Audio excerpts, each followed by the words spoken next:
contributes or causes the adverse. Parliament recently passed the budget for the financial year 2023-2024, which they say will be 52.73 trillion shillings, an increase from the last year's financial year. Encouraging homosexuality. Today, members of the civil society budget advocacy group say, while the budget represents increases in allocations, in some sectors, there are several cuts that have been made which will affect service delivery.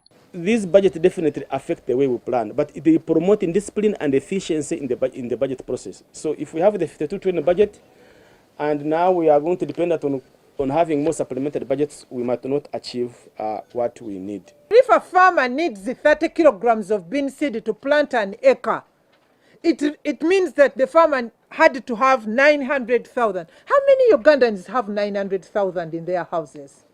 So the production has not taken place, and we are not seeing how the current budget is speaking to that. The National Medical Stores was allocated 581 billion shillings for essential medicines. This is a shortfall from 782 billion shillings that was required. And from the analysis from NMS, every year that passes, we are seeing an increase in the gaps for medicines that we need.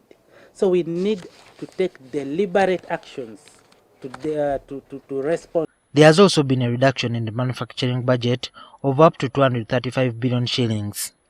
From having more allocation to key areas such as manufacturing, when it comes to agro-industrialization, but also even when we talk about our debt issues, we see that there's a need to actually plug some of these leakages, the tax leakages, when it comes to incentives and also the harmful tax exemptions. These are actually contributing to how far we are actually seeing our budget today, speaking to some of these areas. Technology has to go with extension.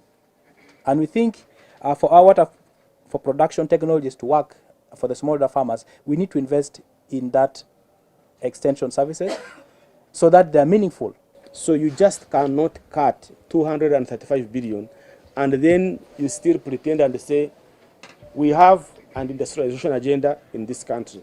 There is less money that has been allocated to service the domestic debts. This will affect local borrowing and payment of government suppliers. I think that for me, it's very clear and very important. The government looks at the context in which we are heading to. Of course, I mean, issues around corruption are still persistent and very prominent. And for this budget to be able to achieve its results, these things must be addressed. If you don't Civil society officials argue that government should mobilize resources domestically and reduce borrowing for non-core projects. They are particularly concerned that government borrowed 4 trillion shillings last year to pay salaries, which should never be done. Juma Kiria, NTV.